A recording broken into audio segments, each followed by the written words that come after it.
All right. Welcome, welcome, welcome. Let's let this connect. Make sure we are live streaming.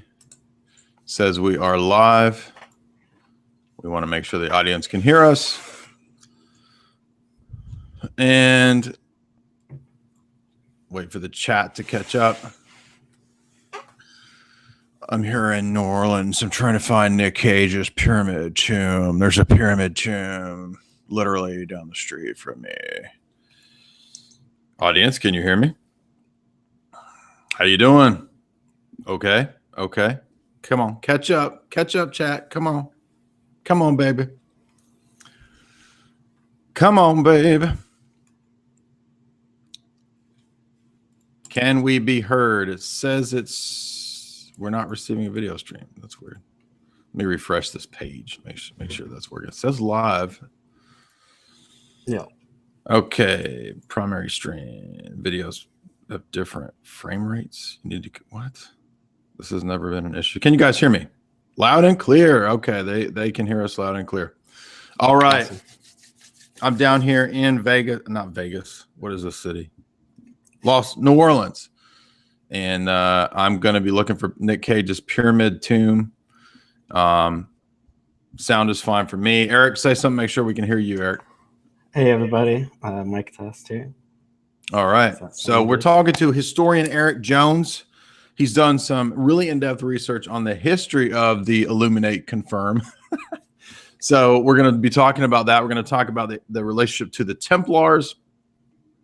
We're going to talk about the relationship to modern revolutionary movements. We're going to talk about William Morgan, the Anti-Masonic Party. We're going to talk about the history of these movements in the U.S., the relationship to George Washington, all these kinds of things. But first, let me say that I appreciate Eric Jones for coming on. We will be taking super chats also, so be sure to throw in your super chats. Eric, how are you? I'm great, Jay. I really appreciate you having me on the show. Yeah, dude. Thank you. Your work is really in depth. It's really scholarly, and that's what we try to focus on here and on my channel and my work is the academic stuff, not just the flights of fancy. And you have done a lot of homework. You put a lot of time into this. You actually did your undergrad thesis on the Morgan affair, you said. So I've got a bunch of questions. I'm going to ask you questions. And we're going to go over the content that you did in your really long talk. It's almost like a documentary talk you did. You called it a video essay. I thought that was really cool. So we're going to cover that. But I want to remind everybody listening, because we could get a good audience for this over the next couple of hours that we chat. And that is to remind all of the nerds that next Saturday, the 25th, if you are in the Texas, Austin area, there's a Boiler Room Jay's Analysis meetup. We're going to be meeting at the Old Settlers Pavilion Park. And I will be there doing essentially a book signing for Esoteric Hollywood Deuce. I dropped a deuce, not in the toilet, but on you guys. And Esoteric Hollywood 2, there's not been a book signing for this yet. So I think I'm just going to make this the book signing. So if you guys want to come out to the park, 5, 6 o'clock, somewhere in there, we're just going to be chilling. Me, Hesher Spore, maybe some big name mystery guests. We don't know yet. But we're going to be out there chilling. And then we're going to move to a steakhouse for a carnivore dinner. We're going to feast on meat and blood like the Illuminati confirm. Not really. Actually, we're going to learn that that's probably not going on. In terms of what the historic Illuminati confirm were involved in, maybe in some weird fringe occult groups that exist in the world. Because as we're going to see, a lot of groups will take on the title Illuminatus, because it means enlightened ones. But that doesn't mean that they're necessarily connected to the actual historic Bavarian group. We're going to be talking about the Jesuits because we have not covered that extensively. I've talked a good bit about Malachi Martin and people like that and his history of the Jesuits and all that. We're going to talk about Freemasonry, how it relates to the Templars, to the Knights Hospitaller, to this order. And again, Eric has done his homework. So again, this Saturday, if you want to come hang out, there's no charge. Bring your own beer. I don't drink beer, but you can bring your own beers or whatever.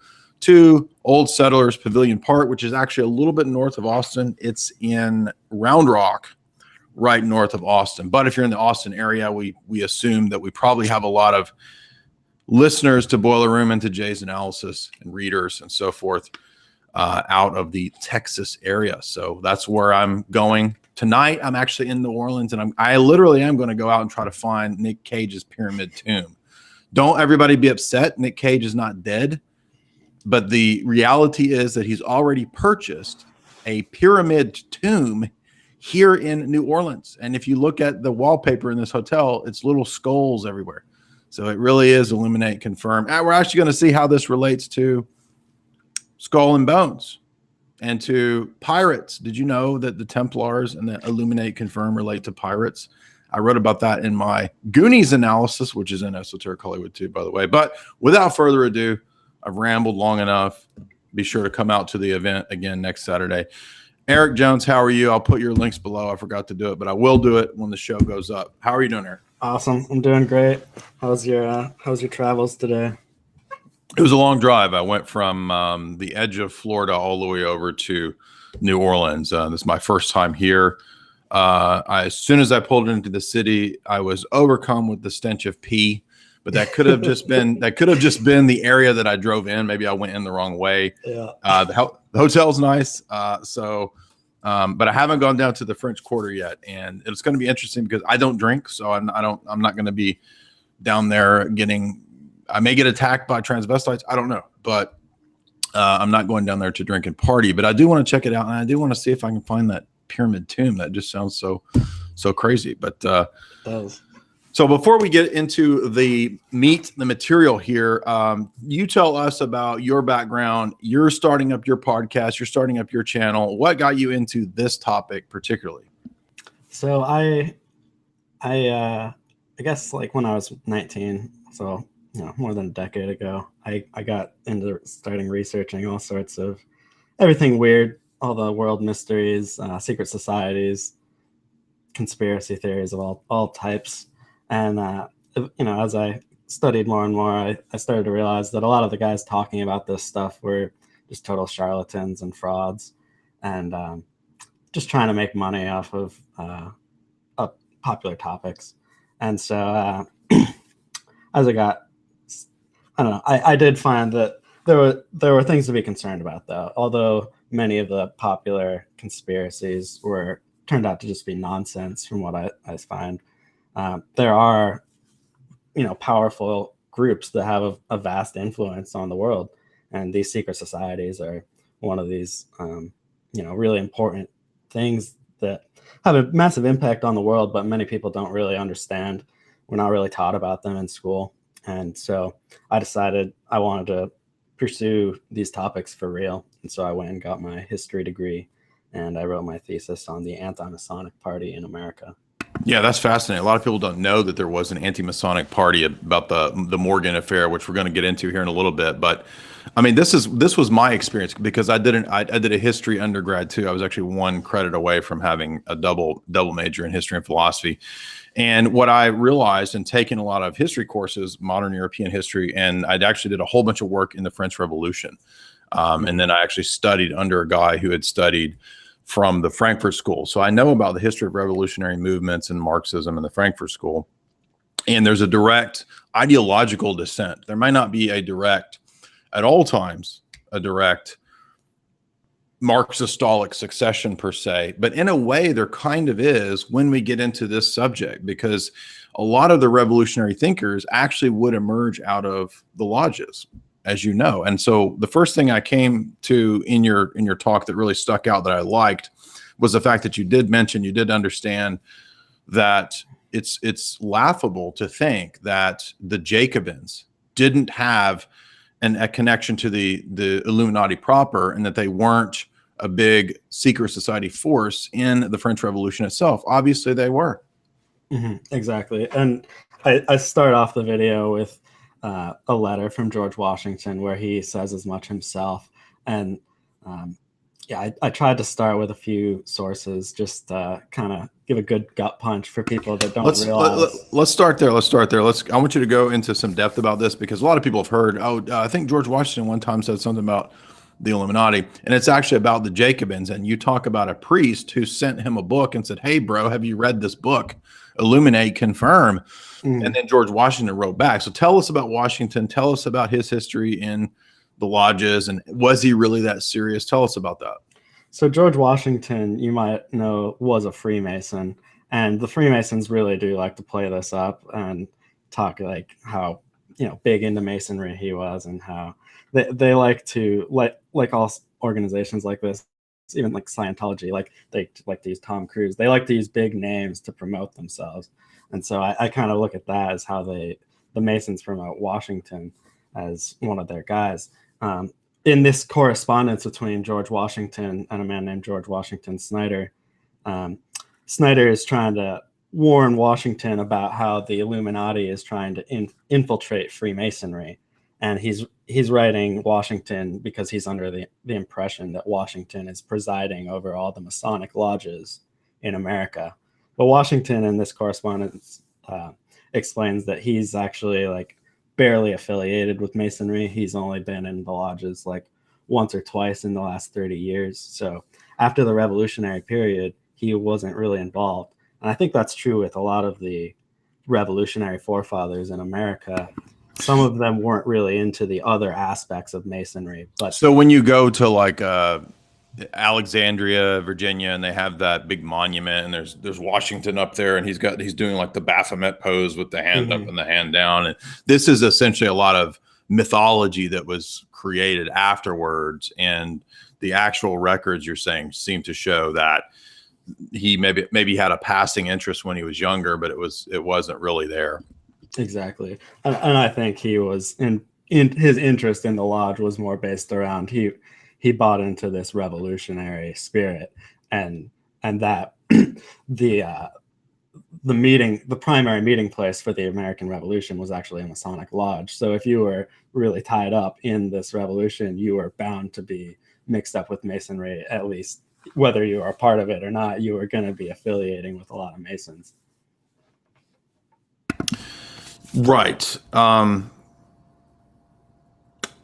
In my research, one of the things that I came to when I was doing my grad work and undergrad work on the French Revolution was that we learned that the modern right-left dialectic actually comes out of this period and out of the Jacobins and the Girondins. They had the temporary government, the provisional government that was set up in a tennis court.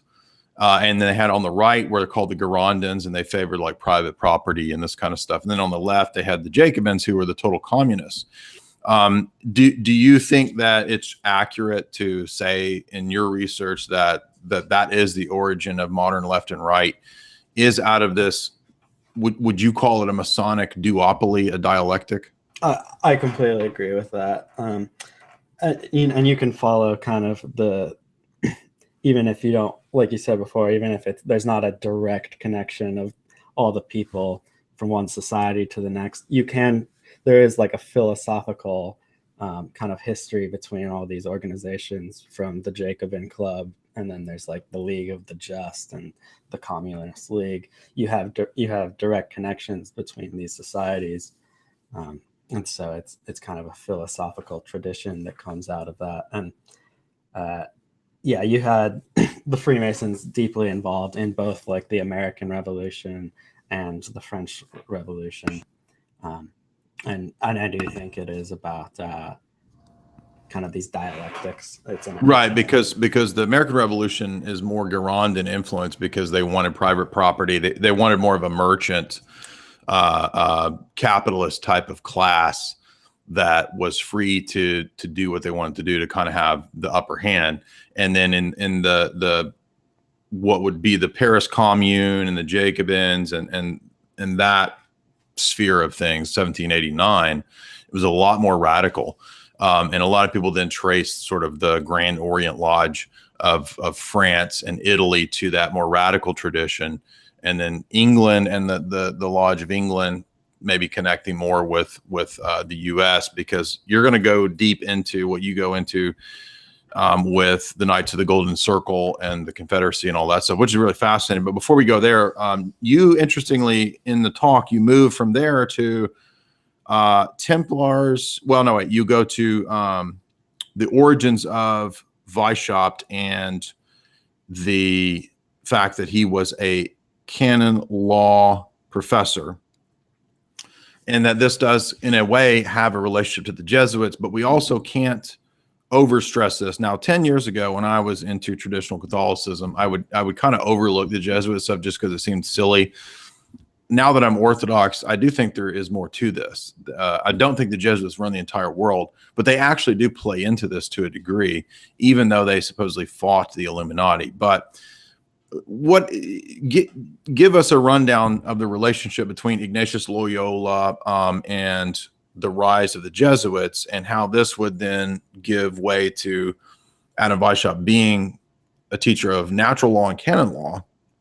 And the reason I ask you that for that breakdown is because I want to talk about, I've always heard, and there's been this story that actually Ignatius himself had been, before he became a Jesuit, that he had been influenced by Gnosticism and perhaps the Alumbrados and this kind of tiered, structured system that literally would down the road become the actual real Illuminati. And even after the Bavarian Illuminati, we know that Carroll Quigley says that the real Illuminati in England under Lord Rothschild and others, they structured themselves like the Jesuits. So what I'm saying is that there is an important role, even though it's not every single Jesuit necessarily that runs the New World Order. They are part of this in the sense that both many of their members were involved in this conspiracy. Maybe not all of them, but many of them were. And I think there is something to be considered given the bizarre spiritual practices in a lot of Roman Catholicism and the bizarre origins of Ignatius Loyola himself. Mm-hmm. Mm-hmm. Yeah, so if you go back to the Alumbrados, that's an organization that existed in Spain before the Bavarian Illuminati. That was in like the 1400s. And Ignatius Loyola was brought up on charges not once, but I believe it was twice actually, for associating with this organization, which had kind of a Gnostic background. They taught a number. I honestly haven't done enough research into the Alumbrados themselves, but it does seem like they taught a number of really odd things, including that like they weren't capable of sinning because they had achieved perfection.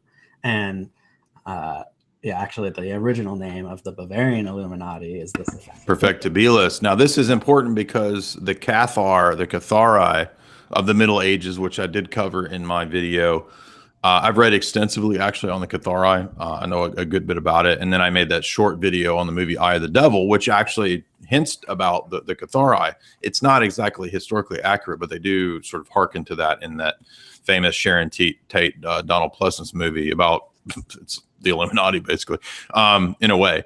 But what's interesting is that the Cathari, who for a time in the Middle Ages basically had a bunch of castles that were under their control, and they kind of pissed off the papacy. The Cathari had just basically resurrected a lot of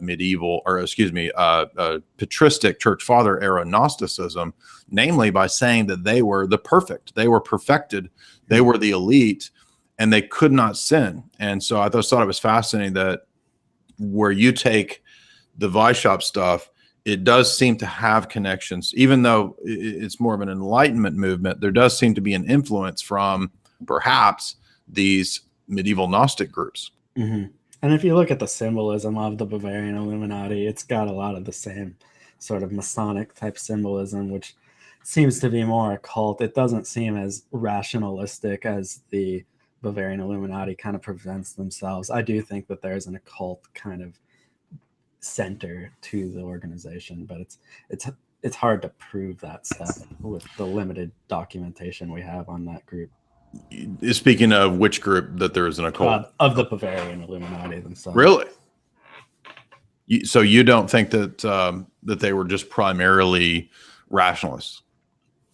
No, I don't think so. But I mean, that's. I mean, I'm not saying you're wrong. It's just that it's an issue that has been debated. That's a lot of people are trying to they try to, like, if you who was it? Was it Voltaire or Diderot who did the Encyclopedia, the Philosophe, and then he puts like a goat hooved figure on the cover of the Philosophe Encyclopedia. You know what I'm talking about? I don't. That's interesting. Yeah, if you look up the you know who the encyclopedists are, right? I'm not familiar. Okay, so the origin actually of encyclopedias is the French revolutionaries, and so people like Voltaire and Diderot, they were known as the philosophes, the philosophers, and so they got the idea that to increase human learning, they wanted to decentralize this, so they said, and so they came up with the idea of the encyclopedia. Like, let's just collect together essays on science, nature, physics, all this kind of stuff, right? Exactly what we think of an encyclopedia now. And so I want to say it's Diderot, but I may be wrong, going from memory here. But at the first opening page of the encyclopedia of the Philosophes, you have this sort of goat-hooved satanic Luciferian type of figure. It's very famous. You can look it up. I'm not making this up. I'm not saying that you're doubting me, but I'm sure people in the chat won't believe me. But you can find this. It's very easy. I think the Collins brothers have done articles on this. But that's just a fascinating topic to me. Is how serious did they take the ideas like the gods or the god forms or Minerva? And it seems like a lot of the French revolutionary figures were pretty convinced by Enlightenment rationalism, but that's not to say that there weren't figures who didn't perhaps think that there really were occult powers. Mm-hmm. I guess the reason I would lean towards, I think there was some more occult powers for some of the inner members, is just like if there is a connection between the Alumbrados and Ignatius of Loyola, like then it seems like from the beginning the Jesuits were structured like all secret societies, where you have an inner organization and an outer organization. So there would have existed this sort of Gnostic group within both of these organizations. Have you heard by chance the two talks I did on Carol Quigley's book, The Anglo-American Establishment? I haven't watched that one yet. No. You should watch those, because he makes a really fascinating statement in there that the elite of the British Empire, they were called the Circle of Initiates, and this would be like Cecil Rhodes and the people that literally were running the British Empire. Lord Curzon, the Astors, the Cliveden Set, Lord Rothschild, a lot of nobility, these kinds of people who were also, at the higher levels of the lodge. We know that for sure about Cecil Rhodes. Mm-hmm. And what's interesting is that he says that the structure that they adopted for their literal secret, they called it a secret society. They called it the Circle of Initiates. He says the structure they adopted was the Jesuit structure.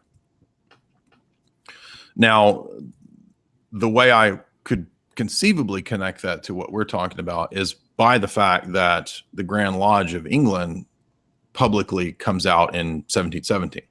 Mm-hmm. And if you read, what's her name?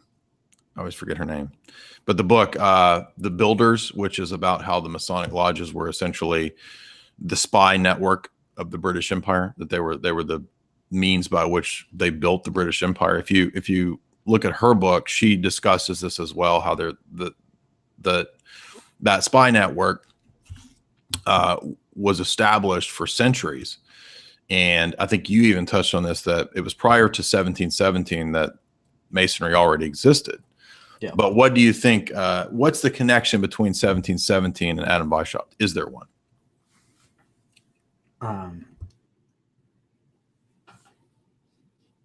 I wouldn't necessarily, I wouldn't necessarily connect 1717 to Weishaupt. Well, what I'm saying is that you did talk in your talk about the Grand Lodge, right? Of England. Yeah. I mean, I mentioned the when they went public was right.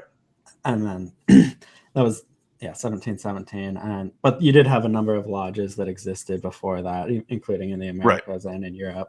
Right. That just hadn't kind of formulated under one organized public structure. and that was when they kind of went public. Mhm. The Weishaupt didn't found his organization until 1776. Right, I understand. But what I'm saying is that what I'm getting at is the accusations of infiltration, because as you know, in the Washington letters and then in the proofs of a conspiracy, the claim is that the Illuminati would they set out to infiltrate the Masonic lodges. And so I guess what I'm asking is why did they do that? Like, why didn't they just set up their own secret society? Why did they feel like they needed to infiltrate the Masonic lodges? I don't know if I have a good answer for that. I mean, was it just because it was already there? Just it was easier to do. They wanted to work in secrecy, and I think there are many organizations that have used Masonry, including modern intelligence agencies, who use secret societies like Masonry because it is already a vast network of men who are committed to silence, and so it exists as a very good launching platform for all sorts of different people with different goals. And so that when you look at Masonry itself, there are all sorts of different organizations within Masonry, some of which condemn each other. Right. So tell us then, so in your talk, you moved from Weishaupt back to Templars. So tell us about the John J. Robinson, the Born in Blood book. Tell us about the origin and the history of the Templars and why they were so controversial. So the Knights Templar were founded to be an organization that was basically protecting pilgrims as they traveled to the Holy Land. But they eventually got condemned as a kind of satanic cult is their end. So it's kind of an odd bit of history. And John J. Robinson wrote this book called Born in Blood, where he was trying to research some of the peasant revolts and the Black Plague. He wasn't necessarily even looking for what he came across, but he started to realize that during one of these great peasant revolts, the people seemed to have organization and were targeting the Knights Hospitallers, and this caused him to do a lot of research, and he kind of put together, and in his book he argues that the Knights Templar, after they were suppressed, they kind of hid underground and created this kind of organization called the Great Society, is one name for it. And they eventually sought revenge on the Hospitallers. And eventually this is the group that went public later in 1717 as the Freemasonic Lodge. And if you look at Masonic text, they're often pretty open about claiming to have Templar origins. Right, and the accusation was that the Templars were getting into some pretty dark Baphomet. I mean, they even used the term Baphomet, right? I mean, I've actually read the council, the Franco-Papal council that condemned the Templars. I've read all the conciliar documents. It's really fascinating because they say that they had some severed head of an animal that they were calling God or something. And again, I'm not saying that they weren't Gnostic, but there's also the angle to this, to where I'm no longer that much of a fan of the Franco power structure, the Frankish kings, and I think that they were probably pretty greedy. So what you mentioned is that they had built a pretty vast store of wealth, a kind of a banking empire. And so it could also be that maybe they were involved in nefarious stuff, but maybe it's also true that the King of France, who had a close relationship with the Pope, perhaps even controlled the Pope, that they wanted the loot. And the way that they got the loot was that they moved it from being under the control of the Templars to the Knights Hospitaller. Yeah, exactly. And it seems to be, I mean, money is always one of the things that drives conflict. So it seems like there was more to the death of the Templars than they were just a Gnostic or occult group. There does seem to be political and economic motivations behind taking down the Templars. And also, interestingly, the Vatican apologized for the Templar condemnation a few years ago. Did you know that? I know that they've been on and off with how they have spoken about this. I haven't heard about this recently. Yeah, actually, they apologized several years ago. Because I remember it very vividly as a traditional Catholic. I saw that and I was like, this is crazy. How can we apologize for condemning people that were supposed to be infallibly condemned? Anyway, so moving on. How do we get, this is an interesting connection. How do we get from this to pirates? How do we get from Templars to pirates? Right. So the Knights Templar had a fleet, and that fleet kind of went missing after the Templars were condemned. So many of the Templars fled to other nations. They joined other orders. Actually, the Pope had tried to get the Templars before they were destroyed. I'm sorry if you're talking. Can you speak up a little bit? The audience is saying that they can't really hear you. Oh, I'm sorry. Sure. So the Pope had tried to merge the orders. Actually, instead of just destroying the Knights Templar, he had hoped to kind of save, salvage some of the order by combining them with the Hospitallers. And I kind of lost my train of thought there. I'm sorry. That's okay. So what we're trying to get at is the dubiousness of this on multiple levels. And one level is the fact that the Templars were supposed to be an order devoted to poverty. I mean, their whole thing was that they were going to protect the pilgrims going to the Holy Land. And the irony is that they apparently got fabulously rich. They had so much swag and bling, and that probably made the Pope and the King of France very jealous. And so I would say, by the way, that this backs up some of the Frankish thesis. If you're not familiar with the Frankish thesis, I will try to leave a link below. That's a really good book on the history of the Byzantines versus the Franks. That's a big part of Orthodox history, especially, is to understand the conflict between Byzantium and the Franks, because that plays into the rise of the medieval papacy. Also, too, it's interesting that the Templars adopted the banking modes and models that were forbidden. Did you come across the usage of usury on the part of the Templars in your research? And the reason I bring that up is because Christendom for the first millennium had forbidden usury.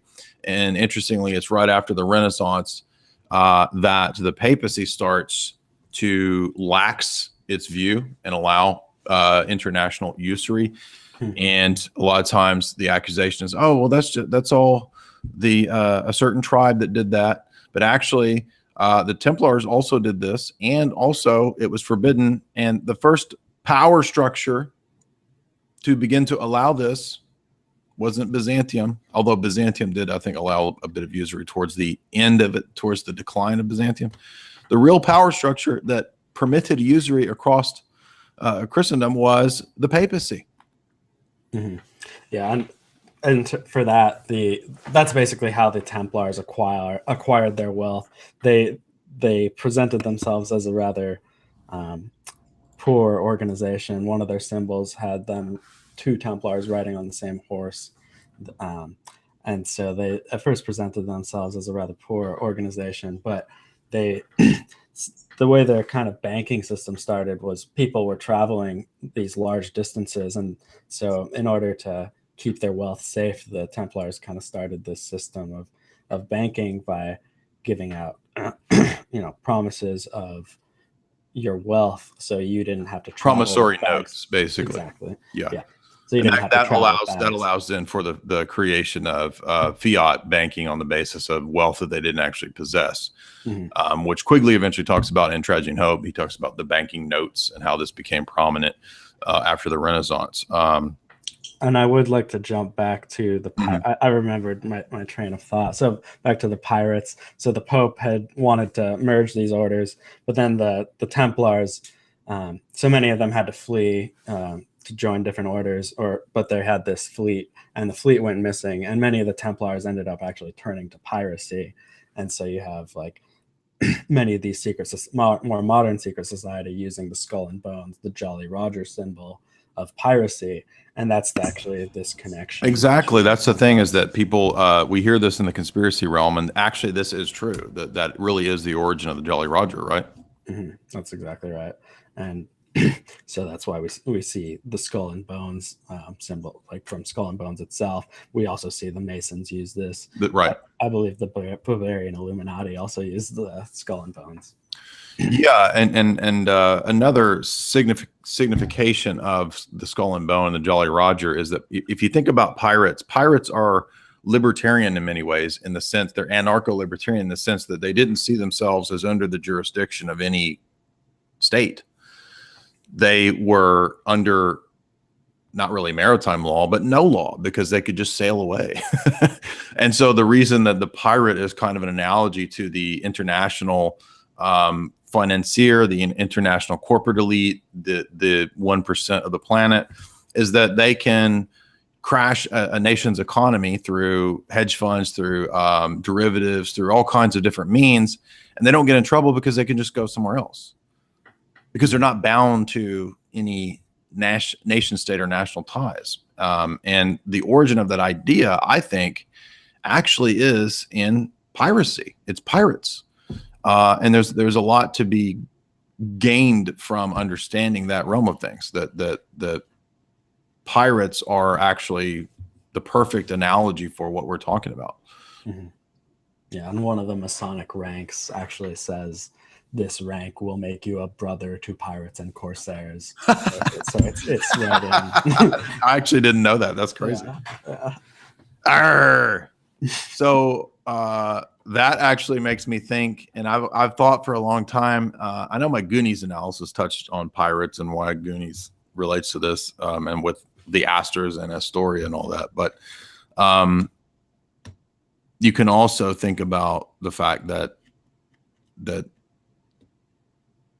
Pirates of the Caribbean, the Disney movie, if you remember, they actually kind of hint at this in a couple of the films. They hint at the fact that the pirates are beyond and outside of law. They have a kind of rough code amongst themselves, amongst the elite, right? But and that's who they recruit. The pirates recruit the Orlando Bloom character, and the Keira Knight character is like the daughter of some British noble dude, right? Yeah. And then she's brought into this realm of the dark side and the pirates and all that. So I do think there's some esoteric elements going on to the Pirates of the Caribbean that's hinting at what we're talking about. Yeah, and like the third movie or something, they have like this giant kind of pirate gathering or something. Yeah, they do. They have a pirate council. Yeah, that's actually interesting, because they have this structure to them, whereas it's not necessarily. Oh, and totally Keith Richards was there. Remember, it's Johnny Depp as Jack Sparrow, and then Keith Richards shows up as like the aged, king of pirates. Yeah. If you remember from, I had forgotten that. That's in part 3. You're right. They have the Pirate Council, which is just like the Mafia Council in exactly. Godfather 1 or 2. Godfather 1. Or is it 2? I can't remember which one has the council. Anyway. So revolutionaries, this was an interesting point you made, that after the plagues, you said something about how they made an excuse and said that the plagues happened because of the elite or something. What did you say? It was basically a line where Robinson, I think, makes a really great point about secret societies and how they operate in general, because he was talking about how the public was so unsatisfied and unhappy because they had gone through these plagues, and they had gone through there was a lot of wars, and so they try to don't let a crisis go to waste, basically, as we've heard many times. Don't let a good crisis go to waste. And what happens is that when you study revolutionary thought, revolutionary literature, if you go back to the "Let Them Eat Cake" in the French Revolution, she actually didn't say that. That was something that what the revolutionaries would do is hang out in the salons in France and the coffee houses, and they would kind of start up these newsletters and pass this gossip around. It was basically like the tabloids of their days was these little printout gossip sheets. And that started as like this gossip on a printout gossip salon magazine. And she didn't even say that, but it worked very well because it took hold and people thought, oh, so it was basically the fake news of its time, that people thought, oh, Marie Antoinette says that, while we're down here poor, she says, well, why don't we just eat cake? Right. But that was actually a creation of the revolutionaries. So what they were doing was, if there was poverty, they were capitalizing on that and motivating the masses on the basis of their passions to, hate the ruling elite or whatever. As if every bad situation or the plague, as if the plague comes along because there's a rich person. It's absurd, but that's how it works. Yeah, and these secret societies, Robinson argues, is like that's how they expand their power. Is they take advantage of these situations and try to direct the rage that the public is feeling for how they're being trodden upon, and so they try to direct that towards their enemies so that they can get themselves more power. Yes, this is a classic technique of psychological warfare, art of war type stuff. So I want to remind everybody, we are talking to Eric Jones, historian and researcher who's done a lot of research into the history of Bavarian Illuminati. I want to talk about Baron von Knigge next, because you did have an important place for him in your talk. And he comes up in Terry Melanson's really good book, Perfectibilis, which I recommend if you want a really scholarly historic treatment of the order, Bavarian order. You get Perfectibilis by Terry Melanson. But we also are taking super chat questions. I want to remind, and smash like, by the way, if you like this talk, we've got almost 400, 350. We will be taking your super chat questions here in a bit. And remember to smash like, because I had to already delete a couple pagan LARPers spamming the chat with pagan crap. And when they get spammed, when they get blocked, they of course push thumbs down. So give me a like, give us a like if you're enjoying this talk. This is a great historical overview here. Who is this Baron Knigge character, and why does he relate? Now we're going to move up back to Weishaupt, away from the pirates. Why does he relate to? Now wait a minute. So how does the pirates and the Templars relate to the Illuminati? That's what we want to know here. I went back in my video to talk about the Templars because I wanted to explore. I'm more focused on Masonry, so I was trying to just show the origins of Masonry with the Knights Templar connection. Although we do later see that Skull and Bones connection does. It is a bit more important because we'll see there that connects to the Bavarian Illuminati. They also use that symbol.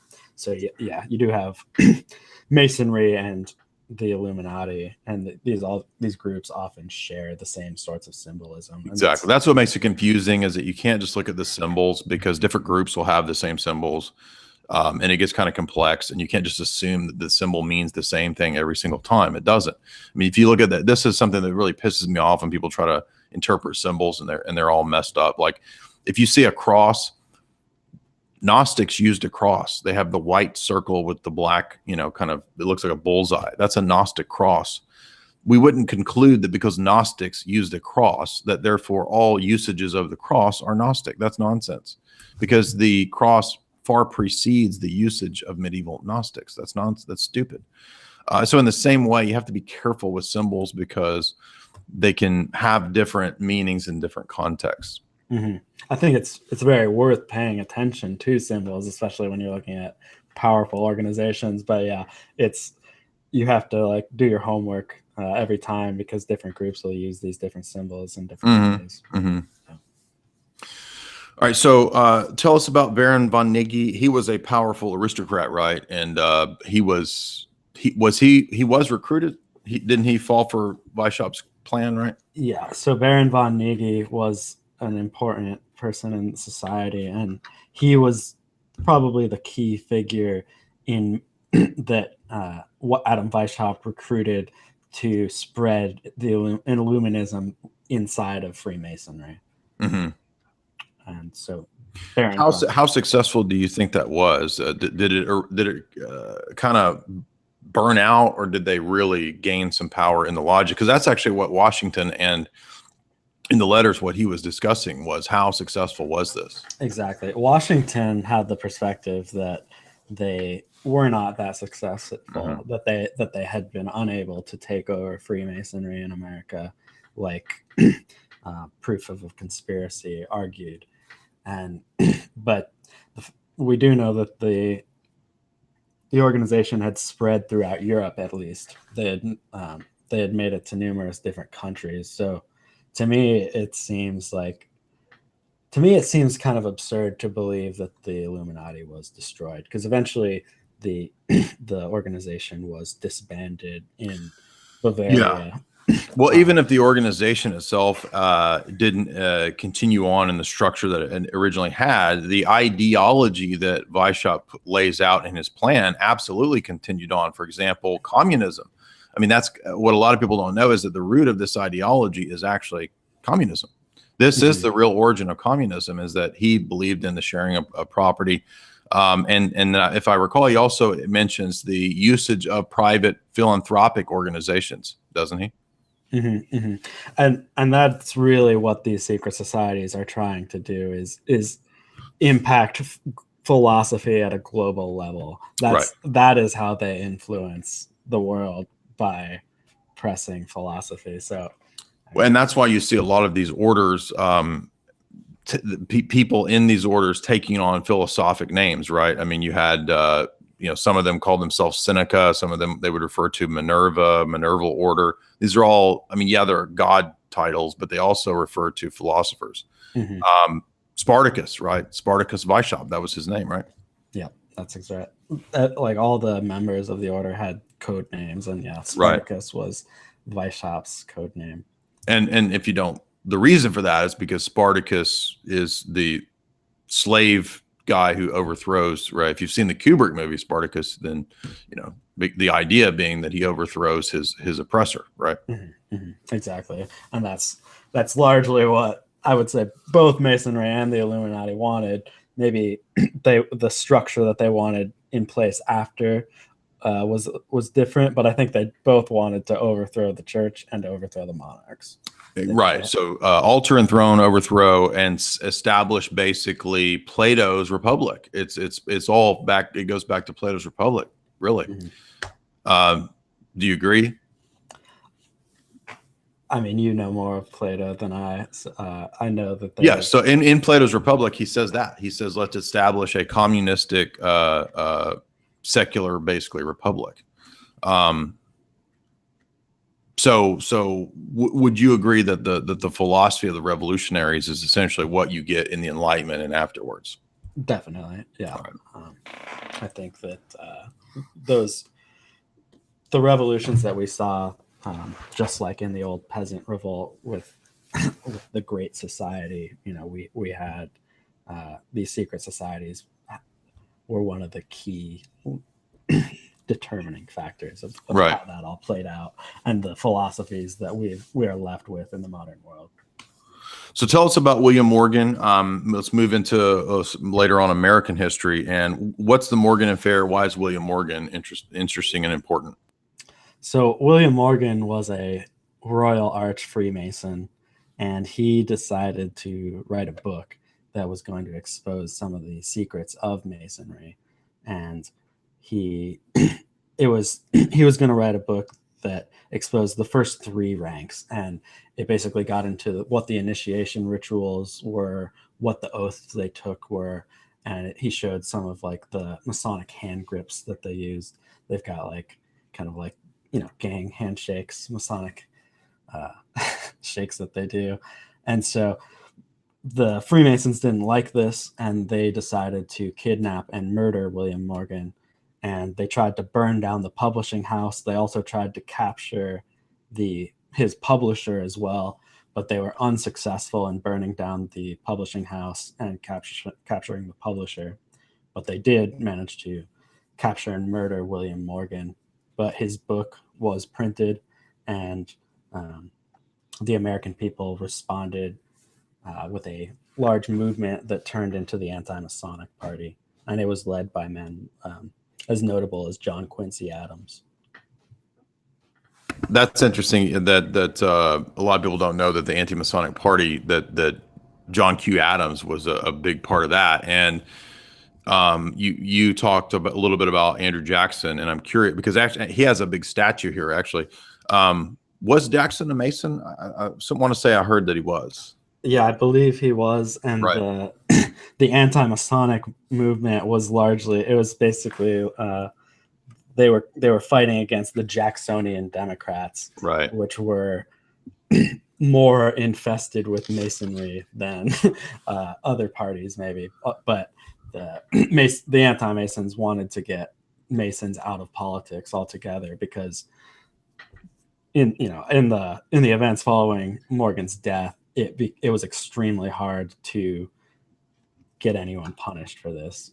I think the largest sentence anyone faced was 2 years. What about Jefferson? He always seemed to me to be influenced by outright Jacobinism and Illuminism because I've read some of his essays where he says we need bloody revolutions. They can be a good thing. He seemed to like a lot of these pretty hardcore revolutionary ideas. Yeah, I haven't found a lot that shows direct connections between Jefferson and secret societies. Philosophically, though, it does. Yeah, he seems to have the ideology, even if he wasn't directly involved in any of the groups per se. The thing that I found that convinced me that he probably is affiliated is he mentions a certain story connected to he mentions these guys Hengist and Horsa, and their story is connected to an event that happens on May 1st, which is the day that the Bavarian Illuminati was founded. And it's kind of this weird reference that we can get into that more if you'd like, but it was just this kind of odd occult reference that he made that made me think that he probably is tied up with one of these groups or more. But I've just never seen proof of his membership of any one of these societies. So you've got Morgan being murdered in what looks like a Masonic vengeance ritual. This provokes the Morgan affair, but this party isn't very successful, and eventually they kind of fizzle out, and they merge with the Whigs. Is that right? That's exactly right. Yeah. Right. How successful they were they weren't like Vermont had an anti-Masonic governor. Like they did manage to win some political positions, but I think that their success was in many Masons left the order. Many Masons did come out and see that it was a corrupt organization. Other Masons wrote books as follow-ups to Morgan's book, further exposing more of the secrets. So like today, it's so easy to get your hands on all sorts of Masonic material. Back then, it was not nearly that easy. All of their, oaths were a secret. But today we have access to, all sorts of things. That's also partly just because of the internet. So. Exactly. So let's see what's next in my notes here.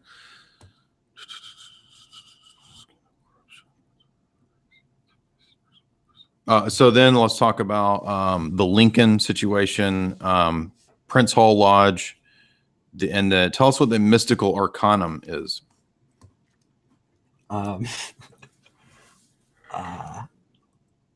Well, with the Prince Hall lodges, those were lodges that were founded by a group of Black people who wanted to form a Masonic lodge, or I think they first tried to just join a Masonic lodge in New York. They were rejected, right? And so they decided to form their own lodges. And was this basically, it was successful in the North, but not in the Confederacy, right? Prince Hall. Basically. Yeah, is this after Civil War or before? I can't remember. This is before the Civil War. Okay. So in England, they accepted the Prince Hall Masons. They basically said, yes, you can be Masons. In America, they did not accept that. Not even in the North. Like New York was like specifically very against this, and they so they rejected Prince Hall Masonry, even though the Grand Lodge of England had said that they could form a lodge. The white Freemasons in America refused to associate or acknowledge them as brothers. Mm-hmm. So tell us then about how this relates to, Pike, Albert Pike, Morals and Dogma. He's a Confederate general. His statue's still up in DC, of course. Nobody's going to take that one down. And he teaches, if you've read Morals and Dogma, he teaches that it's just this syncretistic thing that you control people with. The lower level dum-dums don't know what's going on. In the higher levels, they know that it's a control structure. And this does relate to the Knights of the Golden Circle and the clan. And that was, as far as I've seen, and I've seen the Nick Cage movie that confirms it, National Treasure, too. Knights of the Golden Circle were involved in the assassination of Lincoln, correct? They were. And so the Knights of the Golden Circle was a Masonic offshoot organization that formed in the South before the Civil War, and they were trying to save the South and preserve slavery. And so you had this kind of spin-off Masonic organization that it seems like Albert Pike might have been involved in the creation of both the Knights of the Golden Circle and the KKK. Finding people debate that. Masons debate that. A lot of people think that's true, though. And so the original KKK was actually kind of the militant arm of the Knights of the Golden Circle. And members of the Golden Circle included John Surratt and John Wilkes Booth. And John Wilkes Booth was the man who shot Lincoln, of course. He also recruited John Surratt. The Surratts were another important family in the assassination effort. And so, these guys were both members of the secret society, which murdered President Lincoln and was trying to preserve the South.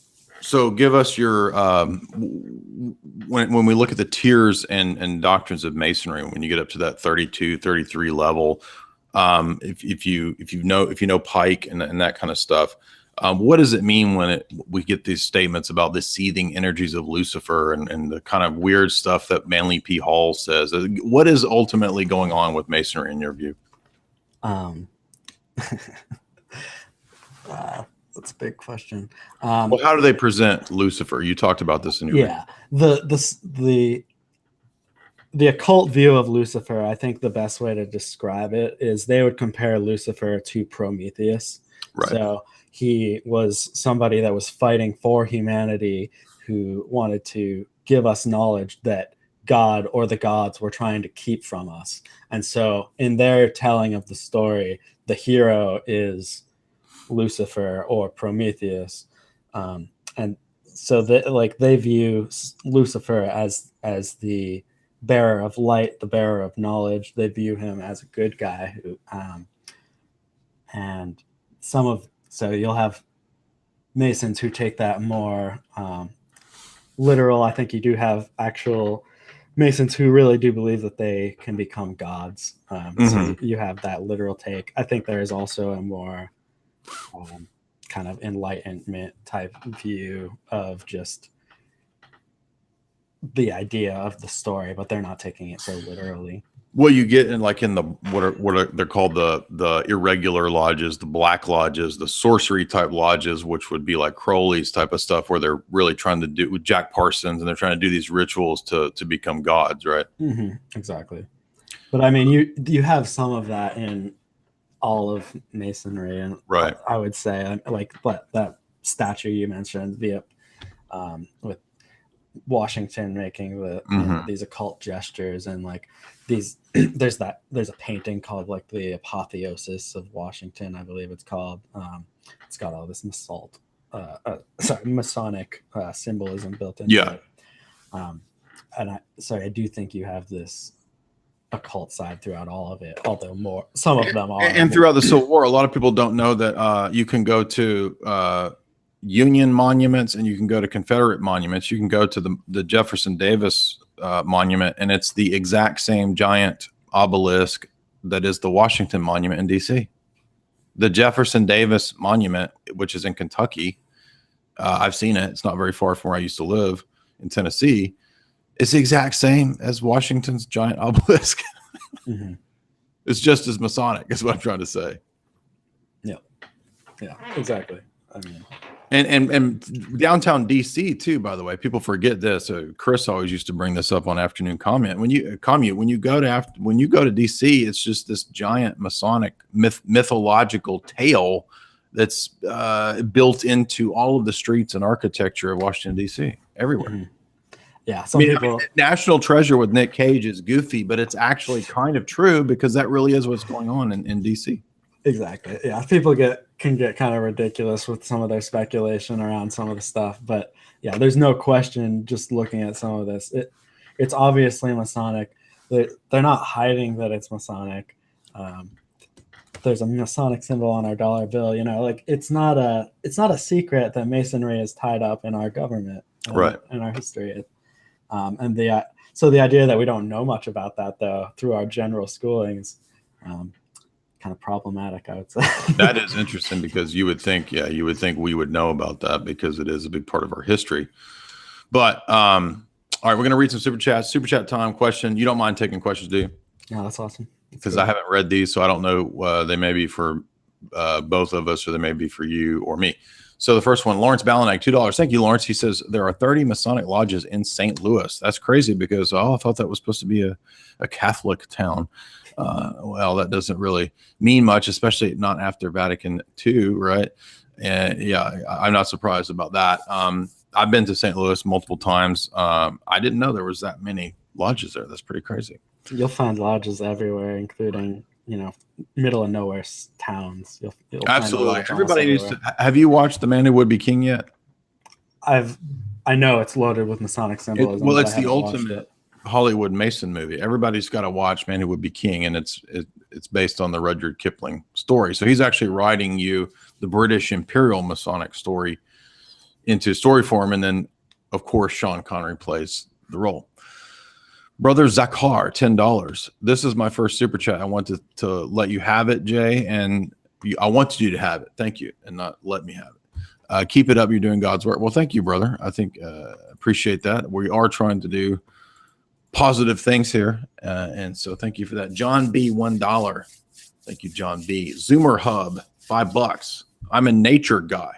I'm very intrigued by Norse paganism because of this. But I also like your stuff too, man, about Eastern Orthodoxy. I'm learning.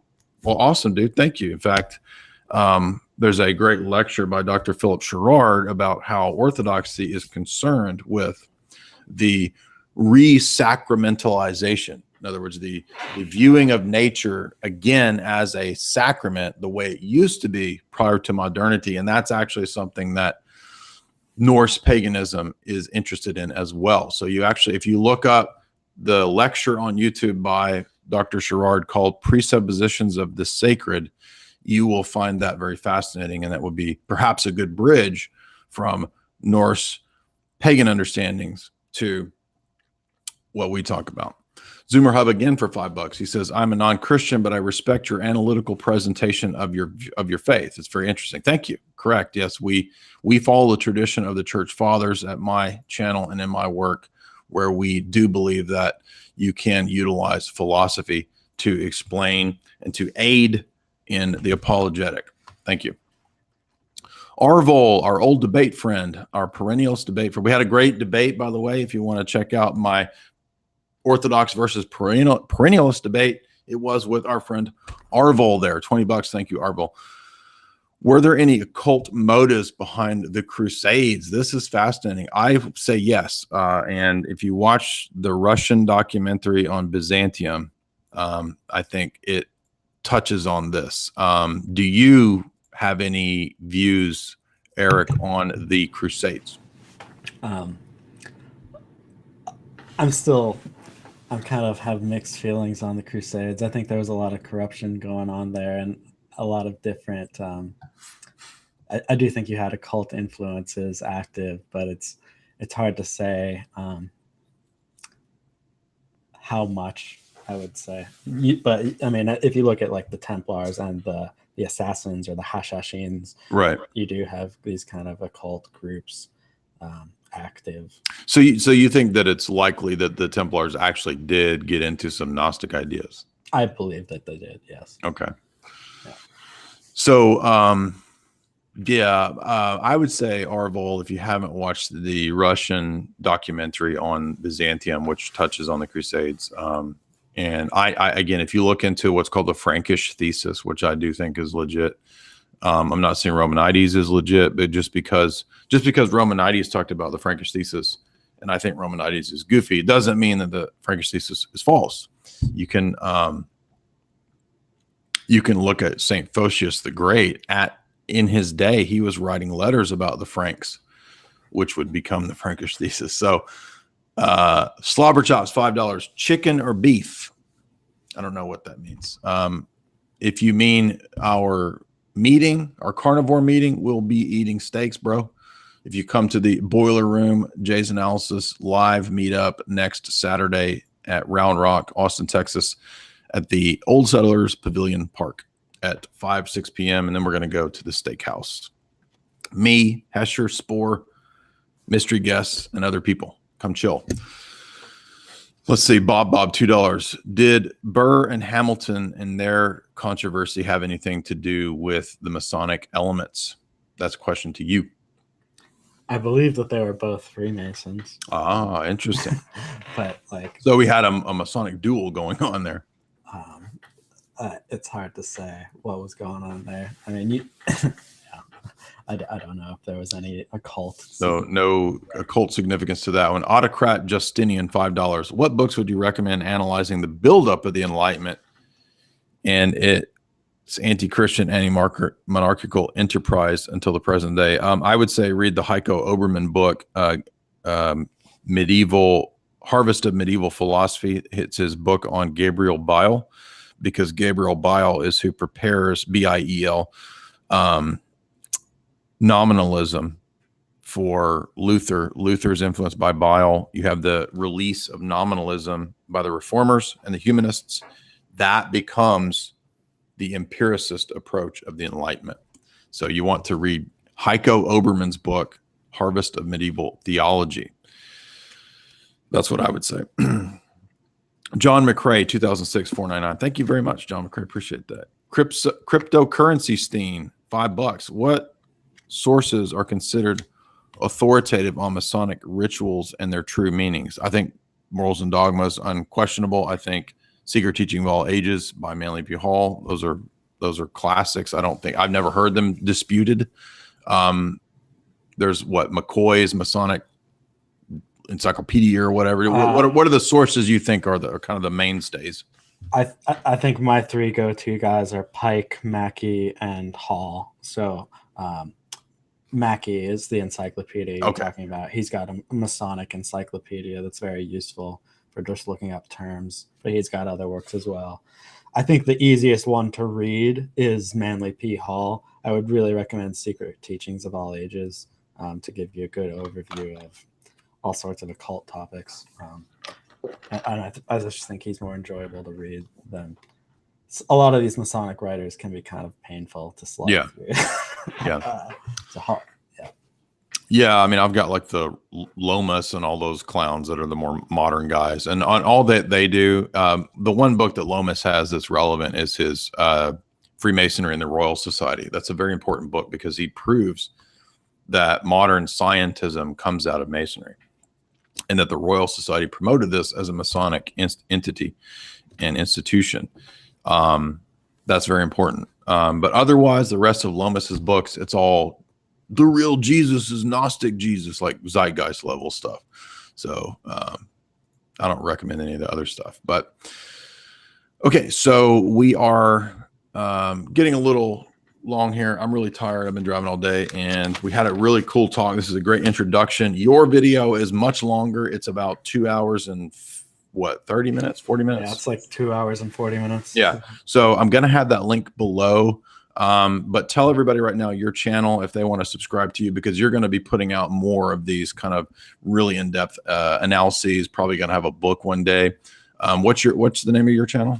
Yeah, so my channel is Picking Bones, and I'm going to add it when you let's see. Awesome. Picking Bones on YouTube. Yeah.